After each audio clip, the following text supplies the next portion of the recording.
I'm Catherine Macy, and I'm one of the staff members here, and it's my privilege to lead the meditation talk here tonight, which is taking on part of the question of the week, which is what is your greatest fear, and what would you do if that happened? So I've been thinking about this quite a bit, and I have several fears. The obvious one is dying. I really don't want to die right now. I'd rather live to be 103. That's what I want to do with my full faculties intact, all those good things. And I do fear not being able to do that. I like certainty. I like that my life is somewhat predictable. Not always, obviously, somewhat predictable. And I don't like it when things don't go that way. I'm also afraid of not showing up really well in the world. I'm a little bit of a perfectionist. I like things to be good and perfect and all those things, and I don't like it when I'm not. It stops me sometimes from doing things because I'm like, this needs to be perfect before I can do it, which clearly doesn't work because those things never happen because nothing's ever perfect. And so I was thinking about all of these things and various other things about fear, and I was like, what I really need is somebody who's very wise about fear to talk about fear.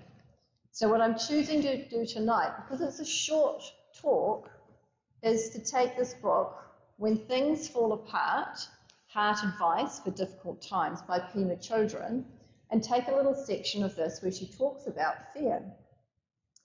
And saying a little bit about Pema Chodron, she's a Buddhist nun, and if you've never heard her speak,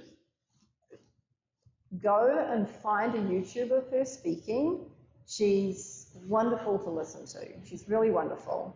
And she's also the first female author that we have in the dojo, which is a little bit sad, but wonderful to have her here because she's very, very special. So, without further ado, I shall read. All anxiety, all dissatisfaction all the reasons for hoping that our experiences could be different are rooted in our fear of death. Fear of death is always in the background. As the Zen master, Shinryo Suzuki Roshi said, life is like getting into a boat that's just about to sail out to sea and sink. But it's very hard, no matter how much we hear about it, to believe in our own death.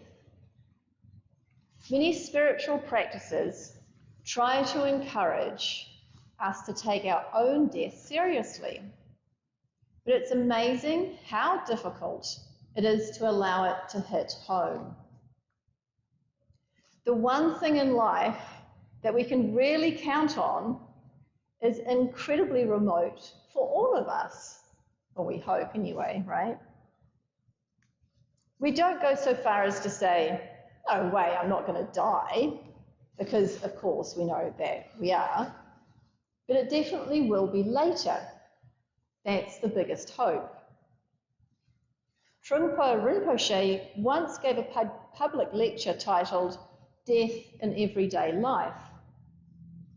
We're raised in a culture that fears death and hides it from us. Nevertheless, we experience it all the time. We experience it in the form of disappointment, in the form of things not working out. We experience it in the form of things always being in a process of change.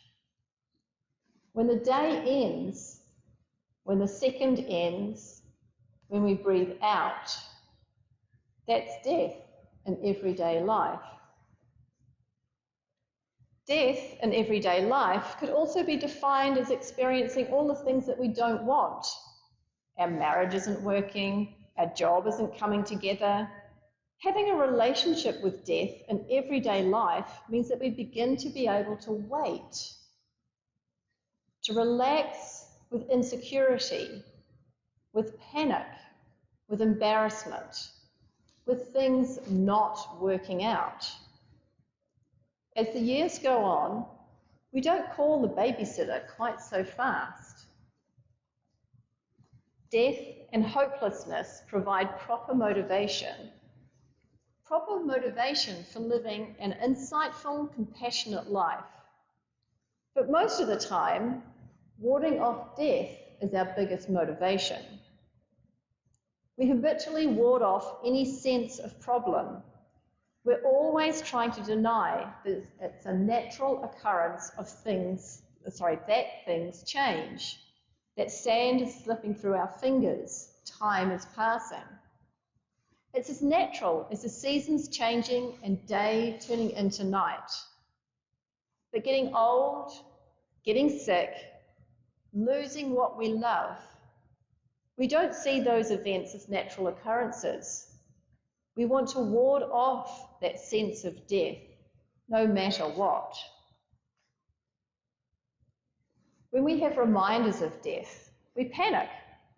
It isn't just that we cut our finger, blood begins to flow. We put on a Band-Aid. We add something extra, our style. Some of us just sit there stoically and bleed all over our clothes. Some of us get hysterical. We don't just get a Band-Aid, we call the ambulance and go to the hospital. Some of us put on designer Band-Aids. Whatever our style is, it's not simple and it's not bare bones. Can't we just return to bare bones? Can't we just come back? That's the beginning of the beginning. Bare bones. Good old self. Just the minimum bare bones. Relaxing with the present moment.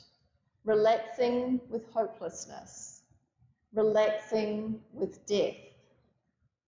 Not resisting the fact that things end, that things pass, that things have no lasting substance, that everything is changing all the time. That is the basic message. When we talk about hopelessness and death, we're talking about facing the facts. No escapism. We may still have addictions of all kinds, but we cease to believe in them as a gateway to happiness. So many times we've indulged in the short-term pleasure of addiction. We've done it so many times that we know that grasping at this hope is a source of misery that makes a short-term pleasure a long-term hell. Giving up hope is encouragement to stick with yourself, to make friends with yourself, to not run away from yourself, to return to the bare bones, no matter what is going on. Fear of death is the background of the whole thing. It's why we feel restless, why we panic, why there's anxiety. But if we totally experience hopelessness, giving up all hope of alternatives to the present moment, we can have a joyful relationship with our lives, an honest, direct relationship, one that no longer ignores the reality of impermanence and death. So that's what Pema Chodron has to say, which I thought was really nice and pretty much to the point. And I don't really want to add anything else to that because that's the bare bones. That's the essence of our greatest fears. And what we do to deal with our greatest fears is be with ourselves in the moment. So with that, we're going to sit and meditate.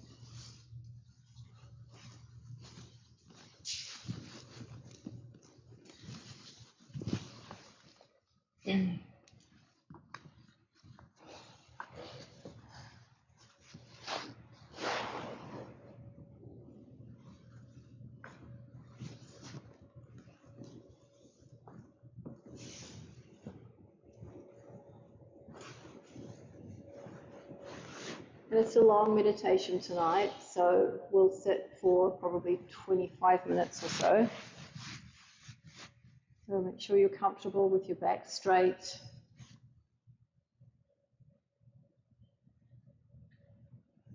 Chin parallel to the floor. We'll do a few breaths together to start with. Start with all the breath out. Breathe in. Hold. Breathe out.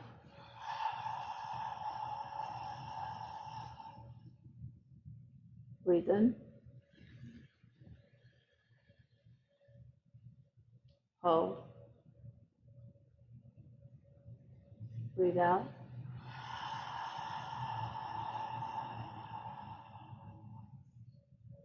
Breathe in. Hold. Breathe out.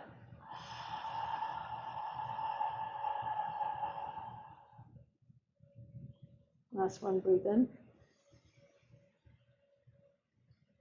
Hold. Breathe out, double exhalation.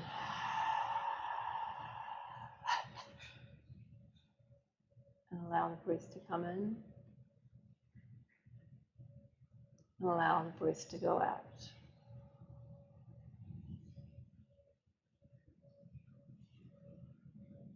With each out breath, recognize the death in everyday life.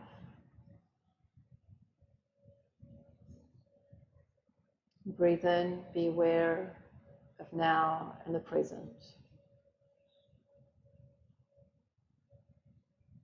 And when your thoughts wander, allow them to come gently back to your breath.